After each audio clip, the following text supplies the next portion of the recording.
नमस्कार मित्र हो, मी विजय @इट्स मी विजय 2810 या चॅनलवर आपणा सर्वांचे मनपूर्वक स्वागत करतो। मित्र हो, कोकणात सध्या लग्न सराईची मोठ्या प्रमाणात धामधूम चालली आहे।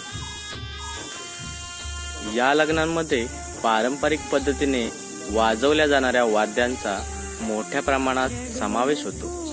यात पारंपरिक वाद्ये कोणती तर सनई, ताशे, ढोल यांचा वापर होतो।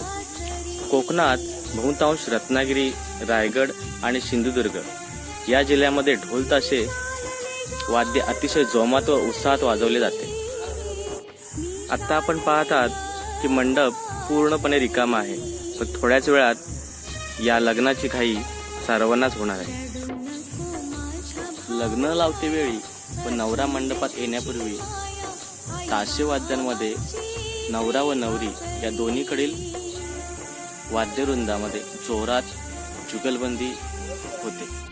ही वाद्य प्रामुख्याने चामड्यापासून बनवली जातात व ही वाजवण्यासाठी वापरले जाणारी काठी ही वेताची असते।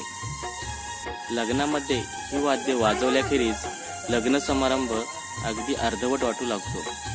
लग्न समारंभ या वाद्यांच्या गजरात दुमदुमला जातो। थोड्याच वेळात आता आपण पाहणार आहोत लग्न समारंभात वाजवल्या जाणाऱ्या जोशपूर्ण अशा वाद्यवृंदाला। तर मग पाहूया तर ताशांच्या गजरात लग्नाची घाई।